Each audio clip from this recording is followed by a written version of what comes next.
സംസ്ഥാനത്തെ ഡെങ്കിപ്പനി ഉൾപ്പെടെയുള്ള പകർച്ചവ്യാധികൾ വ്യാപകമായതോടെ പ്രതിരോധ പ്രവർത്തനങ്ങൾ ഊർജിതമാക്കാൻ ആരോഗ്യവകുപ്പ് ഡ്രൈ ഡേ കർശനമായി നടപ്പാക്കാനാണ് ലക്ഷ്യമിടുന്നത്. ഇന്നലെ 75 പേർക്ക് കൂടി ഡെങ്കിപ്പനി സ്ഥിരീകരിച്ചു. പനി ബാധിച്ച 6337 പേർ ചികിത്സ തേടി.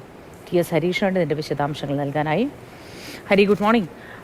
പകർച്ചവ്യാധി പടർന്നു പിടിക്കുന്നു. അതിനെ എത്രയും പെട്ടെന്ന് പിടിച്ചു കെട്ടിയില്ലെങ്കിലുള്ള പ്രശ്നങ്ങളെക്കുറിച്ച് നമുക്കറിയാം. ഇന്നലെ കൂടി നിരവധി പേരാണ് ആശുപത്രിയിലേക്ക് പനി ബാധിച്ചെത്തിയത്. എന്താണ് ഈ കണക്കുകൾ സൂചിപ്പിക്കുന്നത്? പ്രതിരോധ മാർഗങ്ങൾ, ഈ ഡ്രൈ ഡേ ആചരണം തുടങ്ങിയവയൊക്കെ എങ്ങനെയാണ് ആരോഗ്യവകുപ്പ് തീരുമാനിച്ചിട്ടുള്ളത്?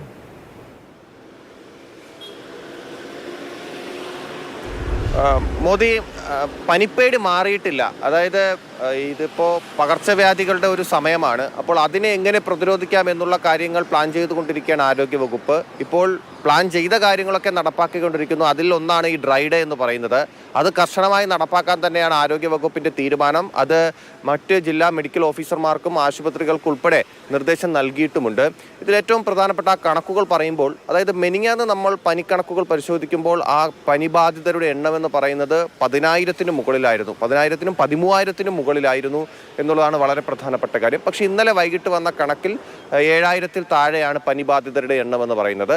പക്ഷേ ഇന്ന് ഇപ്പോൾ പുതിയ കണക്കുകൾ വരുമ്പോൾ പനിബാധിതരുടെ എണ്ണത്തിൽ ചിലപ്പോൾ വർധനവുണ്ടാകാനുള്ള സാധ്യതയും കാണുന്നുണ്ട്. പക്ഷേ പനി മരണങ്ങൾ കൂടിയിട്ടില്ല എന്നുള്ളത് ആശ്വാസമുള്ള കാര്യമാണ്. അപ്പോഴും ഡെങ്കിപ്പനി ബാധിച്ച് 75 പേരാണ് കഴിഞ്ഞ 24 മണിക്കൂറിനിടെ ഡെങ്കിപ്പനി ബാധിച്ചത്. മെനിങ്ങാന്നും 24 മണിക്കൂറിനിടെ 75 പേർക്ക് ഡെങ്കിപ്പനി ബാധിച്ചിട്ടുണ്ട്. ഇന്നലെ 7 പേർക്ക് എലിപ്പനിയും സ്ഥിരീകരിച്ചിട്ടുണ്ട്. അപ്പോൾ ഈ പകർച്ചവ്യാധികളുടെ പ്രധാനപ്പെട്ട കാരണമെന്ന് പറയുന്നത് ശുചിത്വമില്ലായ്മ, വ്യക്തിശുചിത്വം, പരിസര ശുചിത്വം ഇല്ലായ്മ എന്നുള്ളതാണ് ആരോഗ്യവകുപ്പ് വിലയിരുത്തിയിരിക്കുന്നത്.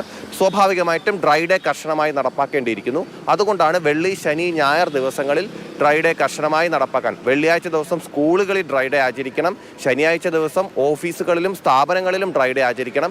ഞായറാഴ്ച ദിവസം നമ്മുടെയൊക്കെ വീടുകളിൽ ഡ്രൈ ഡേ ആചരിക്കണം എന്നുള്ള നിർദ്ദേശം നടപ്പാക്കിയിരിക്കുന്നത്. ഇപ്പോൾ ഇന്നലെ ആരോഗ്യമന്ത്രി കെ മുരളീധരൻ അദ്ദേഹത്തിൻ്റെ വീട്ടിൽ നിന്ന് ഡ്രൈ ഡേ ആചരിച്ചുകൊണ്ടുള്ള ആ ഒരു പരിപാടി ഉദ്ഘാടനം ചെയ്തുകൊണ്ട് പോകുന്ന കാര്യങ്ങൾ നമ്മൾ ദൃശ്യങ്ങളിലൊക്കെ കണ്ടതാണ്.